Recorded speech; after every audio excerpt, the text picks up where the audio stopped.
want to kind of Okay. do our preamble here. All right. Let me just do a quick introduction for those of you who don't know who I am. I'm Mike Gottesman. I am a 40-umpteen resident of New Jersey. I've been living in Wayne, New Jersey for over 40 years. I practiced law for 30 years before retiring. I've been an educator in my past. I've taught at William Patterson College. I've taught at Fairleigh Dickinson. I've taught at DeVry. I've taught at Passaic County Community College, all in adjunct professor positions. And I've also taught K through 12 at DePaul Catholic High School in Wayne. I served as a long-term substitute in a variety of different subjects over the course of about 10 or 20 years. I became involved in this. Just a real quick story. I saw the craziness going on in my town. I started speaking at board meetings, which is what we're going to talk about tonight. Experienced some intimidation and harassment and name calling and all the nonsense that was going on at the beginning, and basically said, okay, so how do I get other people to stand up and talk? How can I make them comfortable? How can I get people standing behind them and supporting them? And that's how the idea of the coalition had its first inception, and we grew from there. Paul is an active member of our New Jersey coalition, and in fact, has graciously volunteered. He is now going to be our school board liaison, so he'll be handling things school board. We're also establishing a liaison for superintendents and administrators. And we're also expanding into secondary education because if you've been following the news, secondary education is also under attack. And in that realm, it's not only public institutions, it's also private colleges and universities. So it's another area that we're starting to expand into. Paul is a public advocate, frequent contributor to our coalition, and he's committed to sharing factual information with all stakeholders in public education because facts is the key. And our commitment, and he's also dedicated to our commitment for sharing factual information. I said that. He was a school board member for over 20 years. He achieved certified board leadership status from the New Jersey School Boards Association, the organization's highest level of individual certification. He's presented multiple times at annual New Jersey workshops for school board members and presented regularly on urgent topics for us, the New Jersey Public Education Coalition. He also works as a provider of professional development services to school districts that advance student achievement, and he sits on the board of the directors for Refugee Assistance Lawrence Partners, which is a refugee resettlement organization. That being said, let me lower my phone speaker so we're not disturbed. Um, Tonight we're going to discuss presenting at a meeting. So before we get started with the presentation formally, I wanted to just discuss a little bit of what my experiences were when I first started becoming involved in this and started attending not only my local meetings, but districts around the state as a representative of the coalition. At the beginning, the opposition had us with our pants down. They were mobilized and motivated, and they got us out of the start, and they were way ahead of us in their organization. So the experience in a lot of districts was walking in and having 15 or 20 people on the other side, and you might be one or two speaking on this side to the Board of Ed. This could result, unfortunately, in catcalling, name calling, interruption, all sorts of things, whatever they could do to try and distract you from making your point. And that was the key. It was all about distraction. They wanted to somehow, number one, make you uncomfortable, and number two, not allow you to get to your point. And that's what we have to get around. And that's what we have to be able to handle.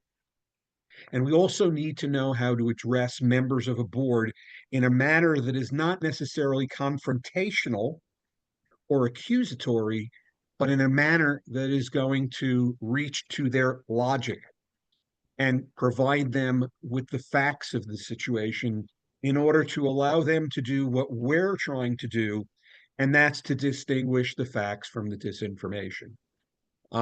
So, I mean, that was my experience. It was tough at the beginning, but when we formed the coalition, one of the first things we did is we created a thing called the squadron. And we now have the capability, whenever there's a call for action about something funky going on in one of these districts, we're able to send an alert out by email and text to every member of our coalition in that county and direct it specifically to that district, so that if you're showing up in your district to speak on an issue with the Board of Ed, you're not going to be alone. There will be people there. We'll get the professionals there in psychology and mental health and education professionals to speak on the issue if needed. And that's what we've become, a resource to our grassroots members in order for them to be able to get before their boards and present their positions properly, succinctly, and logically. And with that, I'm going to turn it over to Paul. Okay, great. Thank you, Mike. And thanks for all you do for the coalition, because you're a real champion and a real workhorse. And what you do is much appreciated. And I also much appreciate everyone joining us today. I'm assuming that you're here because either you have spoken and you want to be a better speaker, or you're motivated and want to be heard at board meetings. Either way, thank you. Thank you for your concern about public education. Thank you for being here and wanting to improve your skills. And thank you for being willing to stand up at a board meeting and be heard. That's not easy to do, but your voice is more needed than ever. So our objective, and really this is a lot of what Mike has spoken to already, is we're counting on you to support fairness and inclusivity in your local learning community with confident participation at Board of Education meetings. This is what we're going to cover. Some of what we go over might seem pretty basic, so I'm going to start with an assumption that you're really maybe you want to speak publicly, you haven't done a lot of it, and you want to know how to become more confident, more clear, how to get your point across. So we're going to talk about what is a board meeting in the first place, as basic as that might be. Want you to know that you have standing in your local community, you have standing in other communities to speak up and be heard. So want to make that assurance. You should, before you go to the board meeting, you want to know how they manage public participation. We'll talk about that. How to be well prepared and be clear in what you want to say. Making your case logically and backing it up with facts. And then just some basic tips for delivering effectively, practicing and delivering.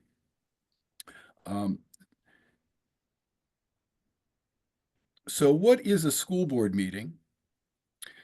A school board meeting is a formal business meeting of a school district's elected officials, representatives, mostly are elected in New Jersey, some are appointed, where the board members discuss, review, and make decisions regarding policies, budgets, and other matters related to the education system within their jurisdiction. And since we're at an early stage in this discussion, I want to encourage you to go ahead and use the chat. Introduce yourself maybe to the other people who are here with us tonight, if you want to do that, and certainly feel free to drop questions. Mike is going to manage questions for us, so you can certainly, we'll probably get to them later in this presentation, but I want you to feel free to do that and make this a little bit interactive. But a school board meeting is a formal business meeting. The purpose of a board meeting is really to do this business, the important business of the district. Board members receive a packet days before. I used to get a packet, which was literally a packet of paper to review, to be ready, to be prepared. Now it's mostly electronic. But board members are expected to come prepared so they know what's going to be covered. They know that state law requires that the board meetings contain a public comment period. even if it's a special meeting of the board that was scheduled last minute. If you are able to attend and it's not in a closed session, you're entitled to be heard in at least one public comment section of the meeting.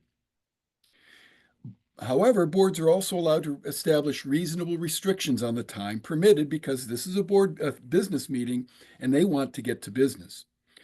I'd like to speak as a board member for a moment and ask you to be a little bit empathetic of board members. A lot of times they're coming in right from work. Maybe they didn't have dinner. They've had committee meetings, perhaps. Um, they they're expecting or hoping for a quick board meeting, and that's okay. And we're going to talk about why, the pluses and minuses of that. And the administrators also have been there all day. They've probably been there since 8 o'clock at least in the morning, and now they have a meeting that who knows might take them to 10 or 11 o'clock in extreme cases at night. So be a little bit empathetic of the people as they come in, the board members and the administrators as they take their seats, and consider that they're there to do the business of the district. One of the problems, though, is that we're making an assumption that they're reviewing, discussing, and making decisions, but it doesn't happen in public. And that's the frustrating thing for the public. The public wants to and is entitled to see their board deliberate on important matters. That should be a process that has some visibility, even if they've done work in committees, because typically they're coming to the meetings having made decisions in committees that now must have to be voted on by the entire board. So this is unfortunate because that kind of makes it look like the board is rubber stamping decisions. It makes it look like you don't have any say, certainly don't have any insight into how decisions are being made. So I want to point out that while it is not intended to be a meeting where to air all of our grievances publicly, you're not even really getting the benefit of seeing your board debate, review, discuss, deliberate, which you should. So this study at Brown University determined that with more two-way dialogue, board meetings could draw more diverse audiences. Now, I would say that that's certainly true at a board meeting. But there's also opportunities for boards to create other public forums, and most boards don't do that. So you're left as a member of the public, a concerned member of the public, you're really left with only school board meetings as an option. And so it's just a less than ideal situation for everyone. It leaves the public frustrated. It leaves board members oftentimes frustrated. And so it's not the ideal place to be heard, but unfortunately, it's probably all that you've got in most districts. According to that study, where students are doing well, it tends to correlate to districts that have a stronger democratic norms. So there's more respectful dialogue at meetings, and there's fair and competitive school board elections. Boards operate with transparency and some level of transparency. So there is definitely a correlation between where these things are working well and student performance. So I wanted to say a little bit about standing. So standing is kind of a legal term. To have standing, you need to be able to demonstrate a sufficient connection, a connection to and or harm from the policy, position, action, or inaction that's being considered. So in a lot of court cases, if you don't have standing, you have interest, but you don't have something at risk. A lot of times, and I'm sure Mike could tell you, your case could be dismissed because you don't have standing. But you do have standing at a board meeting if you're a parent with kids in the school or with kids not in the school. If you're a grandparent or or some other relative, regardless of whether you have kids in school or not in the school. If you're a taxpayer, you have standing. And if you have an expectation that the future will be better than the past, And if you seek a high quality of life and you depend on a free, regulated, and educated society to provide that high quality of life, in all of these circumstances, you have standing. You should be at board meetings because there's all of these are all the things that are at stake, all the things that are important to us, and they happen at board meetings. They happen in our schools. So you should feel like you are qualified and eligible to stand up and be heard. I also go to other district board meetings. I feel a little awkward, sure, because it's not my district. But if they can tell me if it's possible that those districts' kids might make friends with your district's kids, or they might date them, or work with them, or go to college with them, maybe even marry them, then you have standing to be heard in that district. You have every right to speak if you're a taxpayer, because even some portion of your sales tax that you pay to the state of New Jersey gets distributed across the schools. You're a taxpayer in those other districts as well. Again, if you have an expectation that the future will be better than the past, or if you seek a high quality of life and you depend on an educated society to provide it, I'm hoping that there's no one that I've left off. Everybody here and everybody everywhere should feel that you have a right and even an obligation to be heard at any board meeting, at any board of education, in any district, certainly within the state, because we all have something at risk. We all have something at stake in public education. And the boundaries between towns are just imaginary lines. It's not keeping the kids segregated from where they go to work or where they go to college or who they date. So it shouldn't keep us as concerned citizens from being heard at other districts' meetings also.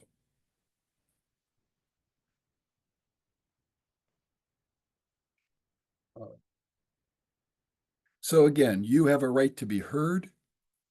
You are qualified to be heard, and you're making a difference when you go. Public education needs your voice and your active engagement now more than ever.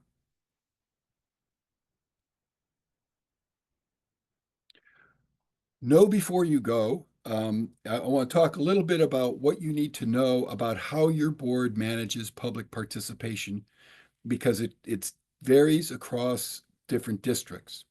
The best place to find this information is to review the agenda. It will typically be explained on the agenda where the public speaks. Look for a section of the agenda that there's a public speaking section before the early in the meeting and one later in the meeting. Some boards will say that that first section of the meeting, that first public comments session, is dedicated only to items that are on the agenda. So if you get up to speak about a matter, but it's not an agenda item, they may tell you that you can't speak until the second session for the public to comment. So different boards do it differently, but that's kind of becoming more common. It's also common that you are asked to state your name and your address. They might have a sign up process. I've seen boards that ask people to sign up before the meeting, or there's a sign up sheet at the podium and you sign up at the podium. But they definitely want to record your name and your address, or at least your town for the record. And so you're going to be asked to sign up in some way, shape, or form. Paul, one of the things that I've noticed lately is some people don't want to give their address, and the boards are allowing them to give their name as long as they write their address down on the sheet. Ah, that's good. That's a good policy. Boards have time limits. There's two types of time limits. One is on the speaker. Most of the time, I think it's 3 minutes.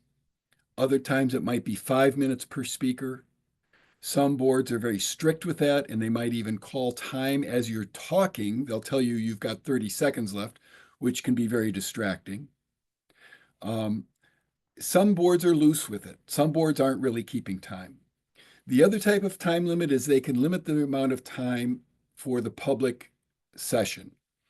they might limit it to 30 minutes. And whoever's left in line to speak at the end of 30 minutes, according to their rules at least, they don't get to speak. It's possible. Typically, boards are not shutting down public comment because they don't want to be accused of not being transparent, which most of them aren't anyway. But they don't want that accusation, so it might go past that 30-minute time limit. Again, something that you want to know before you go. Um, don't expect dialogue. The board's not going to answer your questions typically. If you're asking questions and expecting them to respond on the scene, that's happening less and less now. Again, it's a business meeting. That kind of back and forth dialogue can be distracting to the agenda. There are ways that boards are accommodating. So I've heard of a board that the next day they'll take all your questions and they'll post answers to your questions that came up at the board meeting, and that's better than not answering at all. But you might have to pursue outside the board meeting answers to the questions that you're asking. Now, the other thing, if you think that you're what you want to say may go beyond the time limit, and also I've seen some boards now, Paul, that are bringing it down to 2 minutes, which I think is just too short. But Yeah. bring a buddy. If you have something that you want to say or a script, and we have lots of them that you can use as samples on all sorts of different public school issues. But in any event, if you think it might take more than the allotted time, there's nothing to stop you from having your buddy standing behind you in line and handing it to them and having them complete it. Continue. It's kind of like I call it running a train, but I don't know if that's going to pick up or not. But thank you. Yes. So there are strategies to work around that for sure.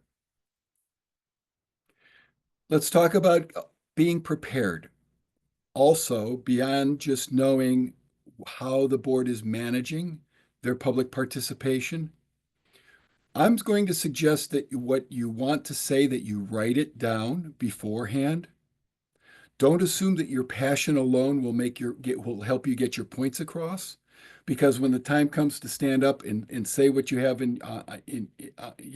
what you have in your heart, what you have in your head, what you want to say, you might be thinking about what the person said before you, or something else that is distracting, and it is always different when you stand up. Now, we all get better the more we do this, but I'm going to recommend that you write it down, if not as a script, then certainly as notes, like an outline form or bullet points, so that it helps you keep on track as you speak.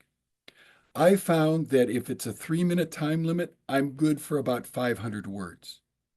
You need to figure out what you can speak, what pace you're speaking at, and make sure you can keep it within that time limit. Let's talk about getting clear. What is it that you want your listeners to take away from what you have to say? Is it a call to action? You're asking them to take specific action. Are you just asking questions? Are you just making a statement? Are you just expressing your opinion? These are all fine and they're all legit. They're all valid reasons to speak, but it helps to be clear at the end, to be clear about what it is that you're asking. Think about the accountability. Think about a board's accountability. The things that they're responsible for seeing are done and done well. Um, Hold them to task for what they're accountable to. They're accountable to oversight. They're accountable to creating a school climate, and they're accountable to creating an experience for your students, an experience for your staff. They're responsible for creating a culture around learning, and even small decisions and big decisions all make a difference. These are the things that you're counting on them to do, and think about how you can make sure that you're expressing your expectations of them. I thought I'd take a moment or two to explore ChatGPT with you. And I don't know how many people are using ChatGPT. Maybe you want to put that in the chat and let us know what you think of it. Some people say I hate it. It scares some people. Other people like me, I'm really embracing it. Okay, so I thought about what might be a topic that I personally don't know much about that I would struggle to create a concise 3-minute conversation around. And I came up with restorative justice. So restorative justice is a way of approaching discipline in schools that has more to do with reconciliation between the parties who are in conflict rather than the old model of punishment and consequence. So it doesn't let kids get away with things. It's not that it doesn't have consequences, but it's more about healing and between parties. And there are places where this is being where it's being practiced, and there's strong feelings about it, one way or the other. So if you're not familiar with AI or ChatGPT, what you're doing is you are creating a prompt. You're telling ChatGPT what it is that you want to accomplish. And the more specific you are, the better results you'll get. I'm in the practice of saying please and thank you to ChatGPT because it really becomes very personable as you use it more. So here's my prompt. My local Board of Education is considering adopting restorative justice practices. It has the support of the administration. It has a goal of reducing student suspensions. The administration is behind it. Some board members are skeptical that it doesn't have strong enough consequences for students who break the rules. Those people are supported by many members of the public attending the board meetings. Please provide a statement that I can make in support of adopting restorative justice practices. I need to include at least 3 supporting facts, ideally supported by research. I also want to point out that our criminal justice system is failing, which is proven by the extremely high incarceration rate in our country, and how that relates to adopting restorative practice in our schools. I need the statement to be approximately 500 words. So this is me thinking about what it is that I want to be clear about when I get up and speak to the board. Using this exact prompt, I want to share with you the response that I got. And I actually got 2 responses. Here's one of them. I'm not going to read it all to you, but I point out that first of all, it's just in a perfect form for speaking. As I want to express my strong support, so you're putting it out right there, right out front, that you're supporting this policy. I'm going to talk about research. I'm going to talk about the benefit of restorative justice, all in the first paragraph. So I've introduced myself and my topic and where I stand on the topic. And then I'm going to go right to research. This is pulling up research for me. According to research from the International Institute for Restorative Practices, schools implementing restorative justice saw a 50% reduction in suspensions. It cites some other studies if you go through here. It emphasizes accountability. It aligns with what research tells us about childhood development and behavior. So in the time that it took me to write that prompt, I've really got a ready-made statement that I could tear off the printer and walk right into a board meeting with if I want to. I'm probably going to make it my own, probably going to adjust it a little bit, which if you think about it, it's what the President of the United States does. They don't write their own speeches. They have speech writers, and then they make adjustments to make it their own. And you're just going to do the same thing. I said, well, what if they call me out on my research? Please provide citations for that research and the factual assertions that you're including in this statement. And here's my sources. So if anybody wants to challenge me where I'm getting my information, it's all here. Again, in the time that it took me to type up a sound prompt. If you go back and look at the response, the other thing you might notice is it speaks in the person of a board member, not a member of the public, but that's because my prompt wasn't specific about that. So I can change that, for example. So I'm a huge proponent of ChatGPT. This is the free version. You can pay for a pay, you can get a paid version. This is the free version, and it does me just fine. So I encourage you, if you're not using ChatGPT, to give it a try.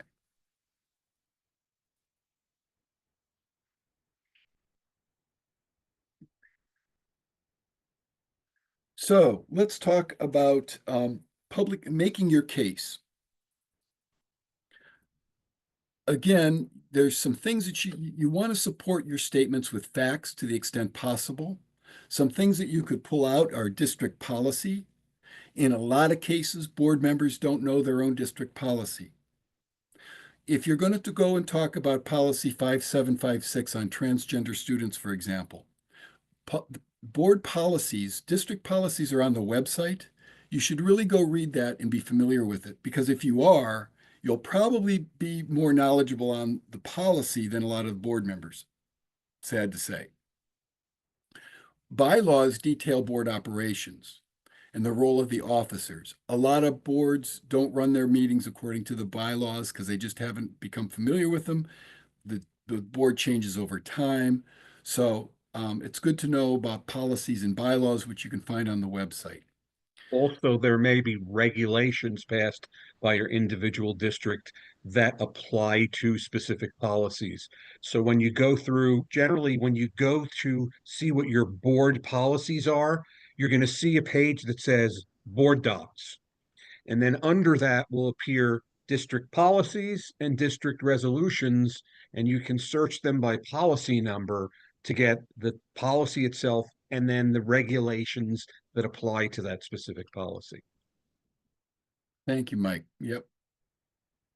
I also like to point out that if you're going to make a case, it might help to look at your district's mission statement, because a lot of times there are board members who are making an argument that does not include all students, or doesn't work to the safety and security and the benefit of all students. And most every mission statement in the country, probably, certainly in the state, makes reference to supporting all learners. So I picked this district mission statement because it's typical. They're claiming that they are inspiring and empowering all learners to flourish. Well, if you're going to make an argument about policy 5756, for example, you might pull up their district mission statement and challenge them whether they're living by it. But you can do that with other arguments too. It's not just that particular one, but it might help make your case if you can cite where the board is deviating from what they've stated as their mission and their vision for their schools.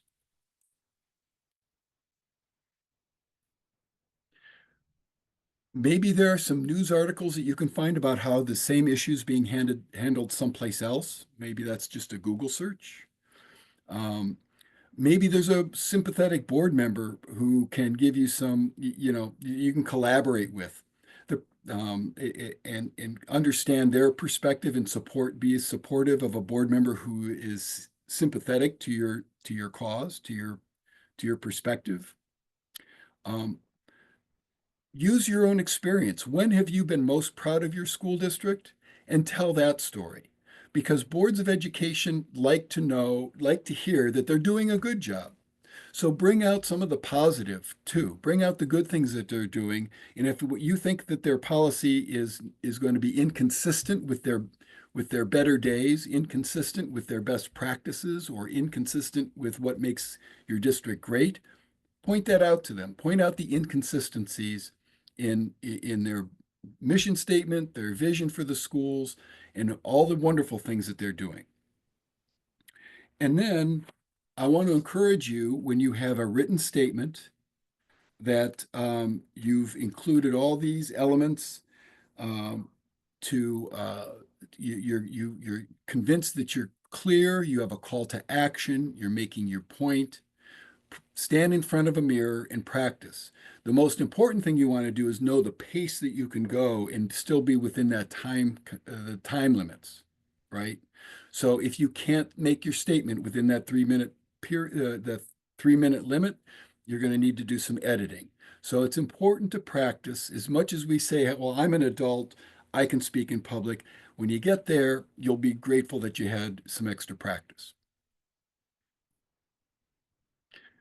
And now it's time to deliver. So maybe, like Mike suggested earlier, maybe you want to bring some supporters. Maybe your supporters will speak with you, but maybe they're just there for moral support. That always helps. Be respectful. Don't challenge people's integrity or their faith or their intelligence, whether that's a board member or member of the public. I don't know that I need to say this to this group. It's only because I've seen it happen in public.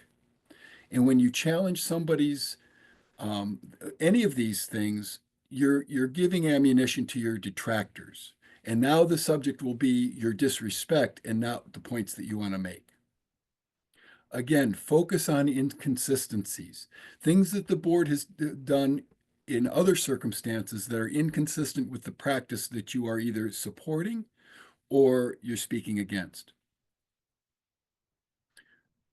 Show respect to the chair. Give the board the benefit of the doubt. And this is where me as a board member, former board member, comes in. Um, let's assume that they have the best interests of the kids and the community at heart. Let's assume that they're there to do the right thing, that they want to do the right thing. Let's give them the benefit of all of those doubts when we stand up and speak. Now, they might prove you wrong and that they don't deserve the benefit of the doubt, but start from a place where you're trusting that they're there. They are unpaid public servants. They're giving their time. I hope they're taking a lot more time between board meetings than they are at the board meeting, because it takes a lot of hard work and dedication and time that you put into that role. So show them the respect that they deserve, because showing disrespect, again, empowers your detractors and it weakens the points that you make. And I might add, address the chair, as Paul said. Um, they, if they're good board members, they recognize the fact that if you ask them a specific question or question something that they do as part of what you're saying, they will have their time to respond.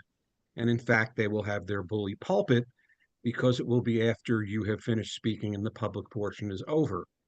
So it's okay to ask questions of board members or ask a question about why they decided a certain way. Um, but don't attack people who aren't there. Don't get into crosstalk with people in the audience.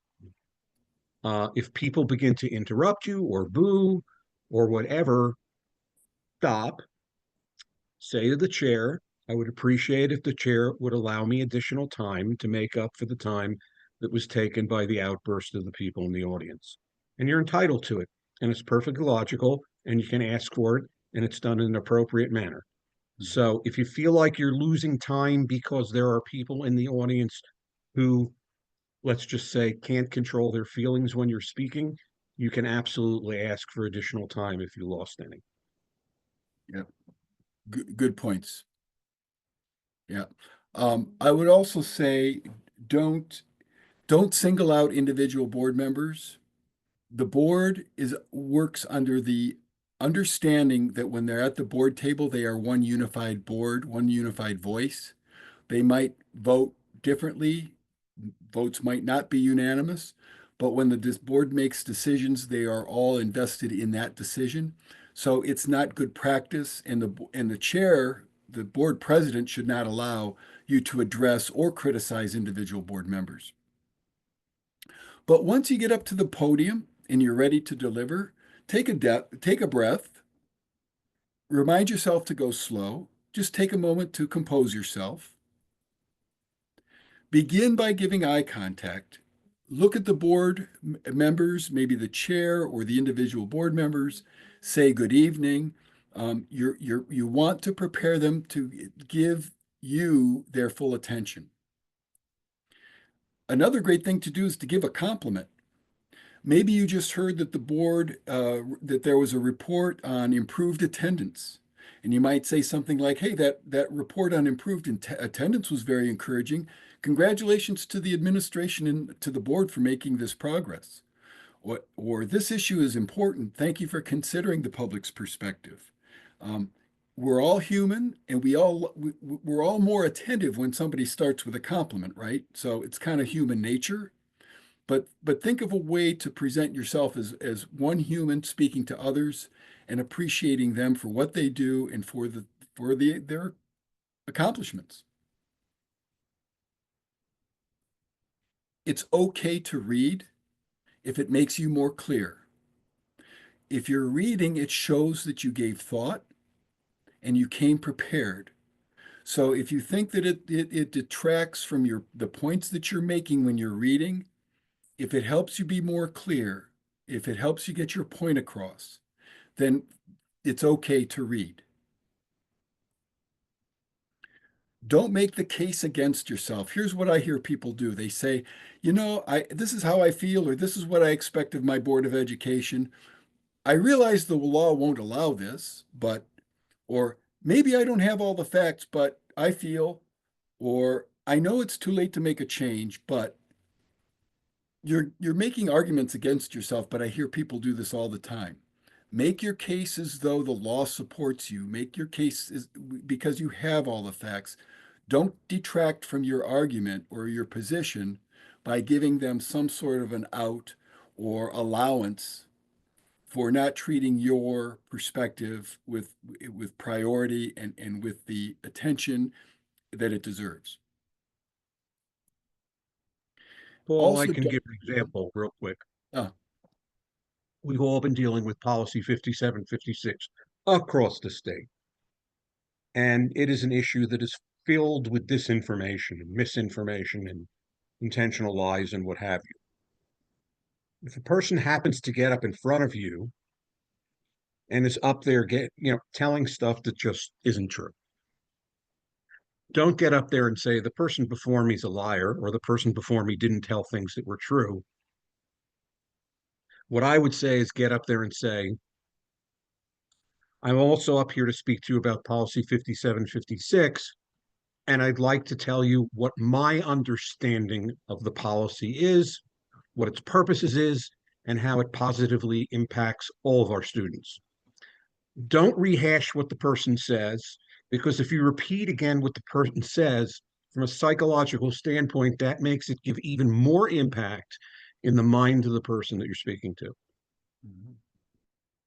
yeah, when I've spoken in support of policy 5756, I've come prepared with excerpts from the policy itself.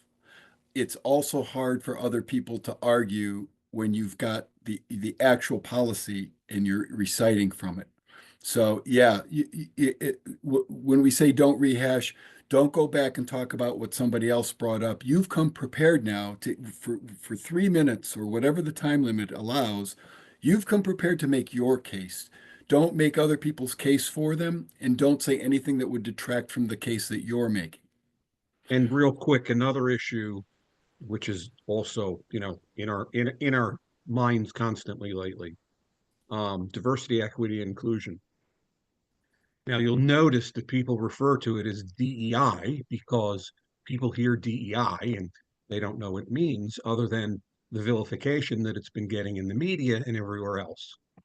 But when you use the actual words, diversity, equity, and inclusion, and say something like, and these are designed basically to prepare our children to be able to deal with every type of person they might meet in the world, to be able to be successful in the world because they know how to work with other people. It's different than just using the acronym. And that's why they use acronyms like DEI and CRT and SEL and all that, because it's a quick phrase that they can associate a negative with. But who wants to be heard coming out and saying, well, I'm against diversity, equity, and inclusion in our schools? Uh, it's a much harder mouthful for someone to say. So always use the full words, avoid the acronym if you can. Another tendency to rehash might include also you've made your statement, you've come and you've said everything that you came prepared to say, and they haven't called time on you yet, or they're letting you continue. and you have a tendency to maybe want to go back and remake what you think are your strong points. Um, that doesn't usually work out very well. So once you've made the statement and made the points as clearly and as emphatically as you possibly could, don't go back when you're done and try to make those points all over again. You've made your point. They've heard you, and you can let the next person speak. So these are all some observations that I've made. I've often said in public sessions, that person really is passionate, or that person really clearly understands the issue. If they could only be more clear, if they would have only prepared a little bit and maybe not counted on their passion to carry them through the 3 minutes that they were allowed. The passion's important, but so is the preparation, so is coming with facts, so is coming with an expectation that you're holding people accountable to do what a board is supposed to do. So if you do all these things well, you'll be more compelling, you'll get your point across. And hey, I have a strong feeling that all of us here tonight are here for the same reasons, with the same concerns about public education. Let's be the ones that are the articulate, prepared ones who have the facts with us and really have the best interests of the next generations at heart. Um, Schools are here to prepare for the future, not to defend the past. So we want to be future oriented and think about what we want our kids to experience in their schools and how that will set them up, as Mike said, for the rest of their lives.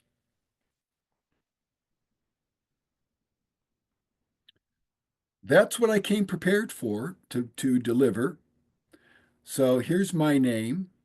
I have a website, assistedinsights.com, where you can read about the services that I provide to nonprofits, boards of education, and churches to help them with governance and change models and strategic planning. Um, the New Jersey Public Education Coalition and how to reach Mike and all the great social media that's accessible. Hey, let's throw some money at it. Let's support that Public Education Coalition. There's a Someone board. had mentioned that. Yeah, someone had mentioned that in the chat. Let me explain our setup right now. Okay. Well, Um, just real quickly. mhm, Um, we had been working on trying to become a 501(c)(3), which is effectively a charity, so that we could have nonprofit status and also tax deductible donations. In extensive discussions with our legal counsel, who thankfully was one of our members who volunteered, which saved us some funding dollars. He suggested that as we operate now as a coalition, because in the past we've done things like had not endorsing candidates, but saying they're like-minded candidates, that the entity that we have now is more of a 501(c)(4), which means we're still nonprofit, but donations are not tax deductible. The thing about that is, though, it opens us up and allows us to go after um, some major funding dollars from some major philanthropies out there. In fact, we're in discussions now with a teachers union, which may eventually lead to some funding. We have operated basically on less than $10,000 for 3 years. We raised that primarily through a couple of GoFundMe campaigns, and we sold some really nice T-shirts. At the same time, we've been advised to form a 501(c)(3) educational foundation, and that will be solely for the purposes of just that, providing education to parents and community members about subjects that relate to public education, and really designed towards becoming fact finders and fact givers, so that people will be able to discern what the nonsense and the garbage is and what the real facts are. So bringing up that information level, and that's something that's coming down the road. So for now, we still have this GoFundMe. We operate, as you probably would think, on a very, very tight budget. Um, we count every penny we spend, and that's why we've been able to operate on such a small budget when other organizations have so much more. So we just ask that If you think the Zoom was something that was valuable to you, that you consider making a donation. If you think it's something that you would like to support, it's also set up so you can make, like a monthly donation of a certain amount. That's how we support ourselves. That's how we promote these programs. That's how we go down to Trenton and lobby. How we work with the Attorney General's office, and you'll see if you look at the accomplishments information sheet that I put in the chat, you'll see that we've accomplished quite a bit.